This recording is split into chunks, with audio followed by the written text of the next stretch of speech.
loud, you will be able to start. Hey, good people, how are you? There's a new thing coming up, and it will be coming up each and every month, maybe twice a month or even thrice a month, depending on the topical issues that we'll be discussing.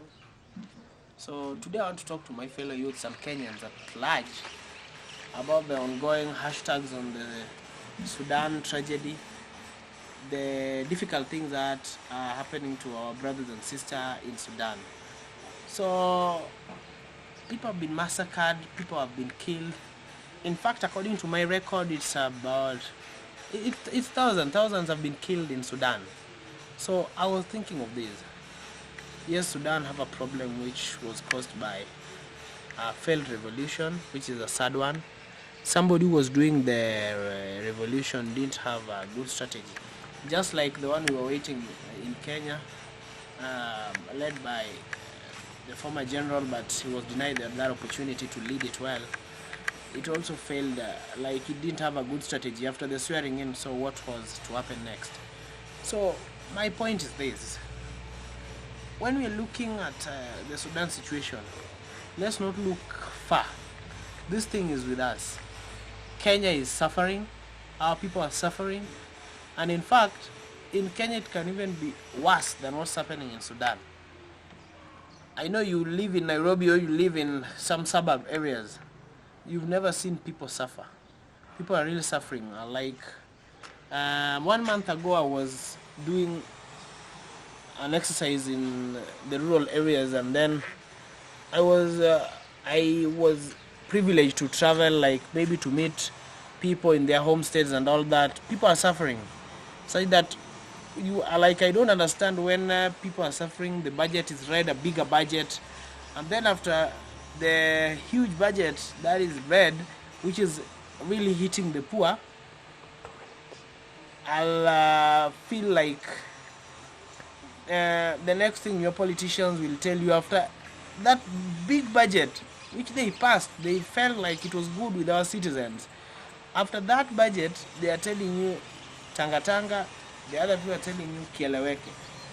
That thing is not right.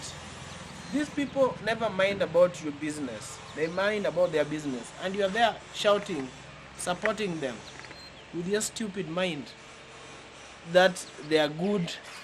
In Kiswahili, they say, unafikiria hao ndio chaguo bora.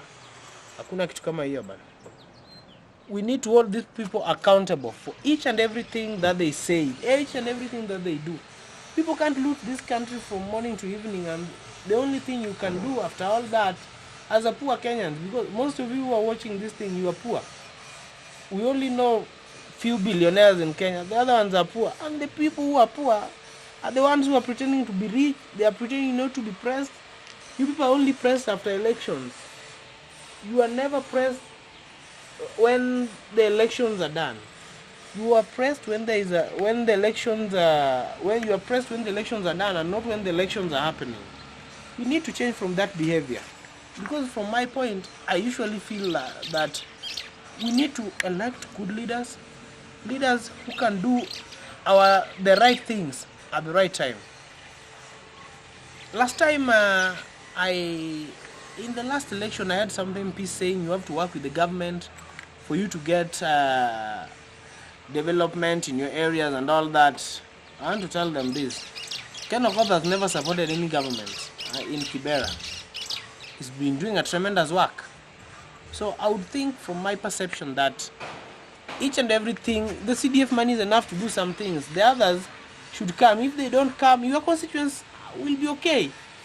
Like, yes, you can work with the government. I'm not saying it's bad, but it should not be a reason to promote impunity.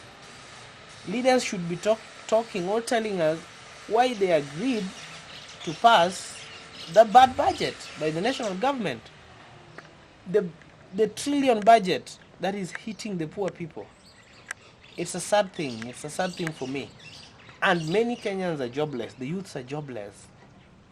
Last week I met one who scored a B+, and he has nothing he can